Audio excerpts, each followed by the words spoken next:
Hey guys, it's Mark Hackenberg here, another episode of Behind the Scenes. Today we're going to look at some audio routing in my setup, just to give you an idea of what's going on.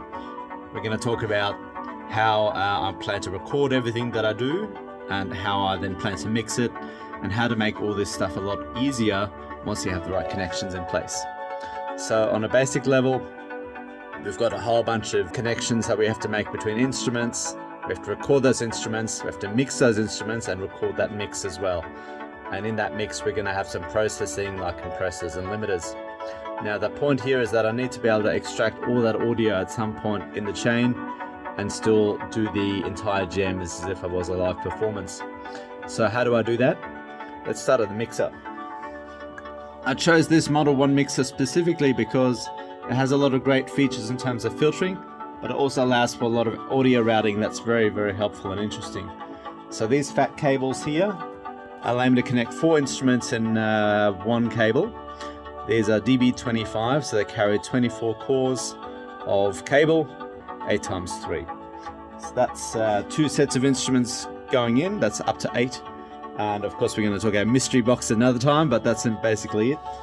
It also allows me to break out 8 different channels to send to the effects units, and also to send the mix out separately before I start processing it.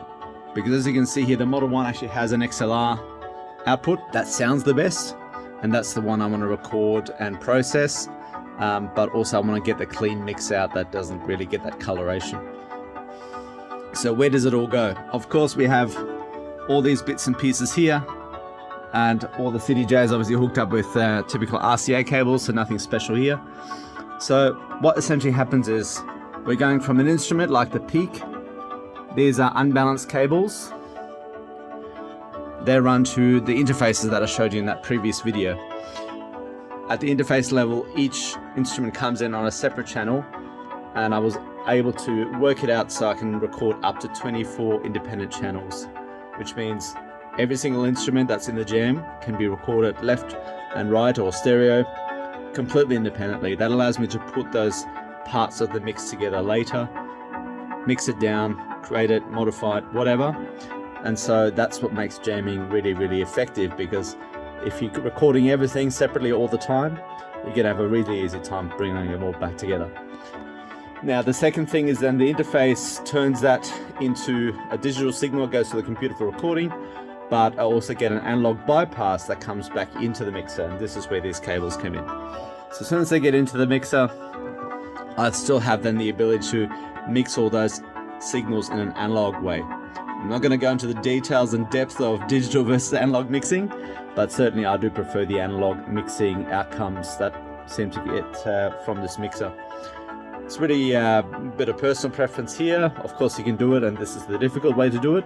Essentially I'm introducing a digital stage before the analog stage, but some might say, oh, that's not a good idea. But to get everything that I want to do happening, this is what I had to do, and I validated it today, and it's all working well. I'm going to probably give you a bit of a diagram at some point. It's a bit of complication there, but the cool thing is that as I'm discovering how to route all this stuff together, I'm getting some new ideas, I'm discovering new functionality, for example in some of the effects pedals I'll talk about another time. For now, I'm just happy to have audio back in the studio, and of course here's a little loop. Let's just turn that one up. Bit of a happy melody there.